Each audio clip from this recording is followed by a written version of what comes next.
За хүүхдтэй өнөөдөр ангид чинь шинэ хүүхэн шилжиж ирсэн шүү. Гой ухтаж аваарай. Сондроо миний охин ороод ир. Сайн уу намайг Сондөр гэдэг намайг би 16 настай.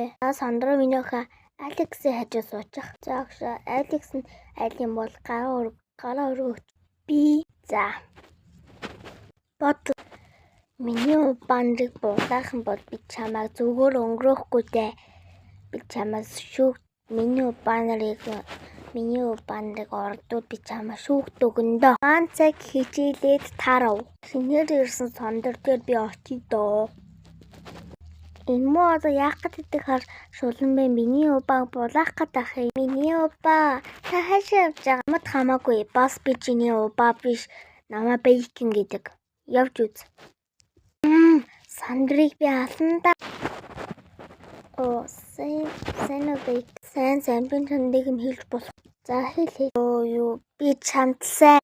Бэйкин Сондорт сайн гэдгийг хэлээд гүүгээд яваад өгч. Энэ хойгуур Раваны Сондор дээр очив. Сайн уу Сондроо? Сайн уу Раваны? Чи энд юу хийж байгаа нүгүү? Би чамд нэг юм хэлгээд би чамд сайн надтай вэрхэд.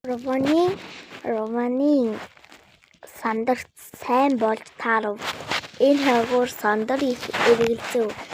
Сондор Бэйкнийг сонгох, Раваныг сонгох комедиг бичээ.